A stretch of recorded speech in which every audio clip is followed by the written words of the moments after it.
Hello, welcome to Disconnected. Man, I should stay away from Twitter. So, here's a video from Brexit. What am I saying? Brexit. Maybe I'm obsessed with Brexit. From BBC Question Time. So here's Sir Michael Takecbe. BBC Question Time tonight is just horrid. This Marxist in green violently attacks and insults gentle MP Andrew Murrison over the disgust of the audience.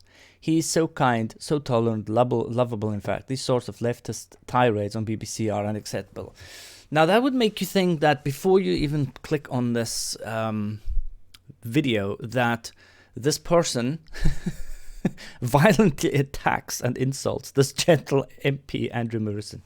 So first off, my personal opinion, obviously, there is no such thing, because it's logically impossible for a Tory, Conservative MP Andrew Murrison, a Tory, for any Tory to be kind or tolerable or lovable. And the reason it's logically impossible, Sir Michael Takecbe, is because the Tories are anything but kind or tolerant or lovable. And that is pretty clear in their actions. Now, when he sits at home at his dinner table, he might be kind and tolerable and lovable. But when he goes out and promotes Tory propaganda, Tory cronyism, Tory anti-poor, trying to send folk to Rwanda on barges, promoting Brexit, which is a disaster for this country, cutting funding for health service, for public services, left, right and centre, while they themselves make themselves nice and rich and all their friends and family rich, and spend money on things that we absolutely do not need in a time when we supposedly don't have money. Like HS2, like Trident, like massive PPE contracts where the money just went poof away. So that it is illogical from an action point of view, if you look at somebody's actions, to say, well, he's kind and tolerant and lovable when he's a Tory. There is no such thing. It can't be done. It is impossible. It is logically impractical and impossible to be kind, tolerant and lovable if you are a Tory. By definition, you are not that. Unless you are in disguise and you are, I don't know, a spy for the Greens or something. I don't know.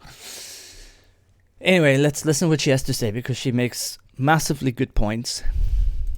Yeah, I'm staggered, to be honest, at the gap between the audience and the panel, and the notion that you think that you're succeeding on green energy, or that people support human beings washing up on our shores or being deported to Rwanda. I'm absolutely staggered. The way that we talk about serious youth violence is not to talk about crime, it's to talk about the trauma that they've actually experienced in the last 2 years.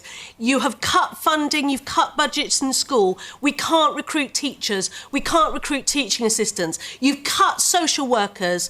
You have cut local services to the bone. And then you're worried about antisocial behaviour. There are no youth services. There are no youth services.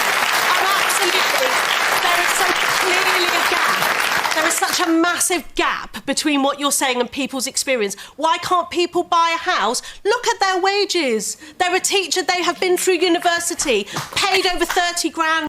Yet, MP salaries have gone up every single year, If not more, to go to university. This ideological, want to control rent, use rent control, want to have houses, build more houses, because you can find the money to build HS2 and drill through forests.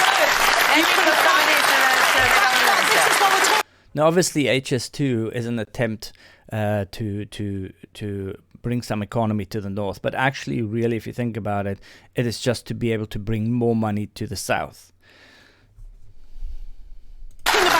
These are ideological choices. You've done nothing for green energy in 13 years. Nothing. Okay. Absolutely nothing. So I think when we're talking about young people and supporting them, what has been put in place for young people? A tutoring programme. OK, let's put on these points to the Minister. It's woeful. It is woeful. You heard the lady. The original question was about knife crime. Well, and about the substance abuse, but you've heard two people here and from the audience also talking about, well... In the time you give me, Fiona, I'll what action will you take? And they're suggesting not cutting services might be part of the action you could take. OK, in terms of knife crime and antisocial behaviour, because they're part of the same spectrum, it's all crime, but serious crime has come down quite a lot. Right. So knife crime has gone up, but serious crime has gone down. Just listen to this once again. The same spectrum, it's all crime, knife crime and antisocial behaviour, because they're part of the same spectrum. It's all crime, but serious crime has come down quite a lot. 50%. So serious crime has gone down, but knife crime has gone up. So knife crime is not serious crime, apparently, from what I can. 50% since 2010, except for fraud. Yeah, I mean, I don't understand. So knife crime's gone up. This is one of those things that only politicians can say with a straight face. Serious crime has gone down, but knife crime has gone up. Knife crime has gone up, but serious crime has gone down. As if knife crime is not serious crime. Let that sink in.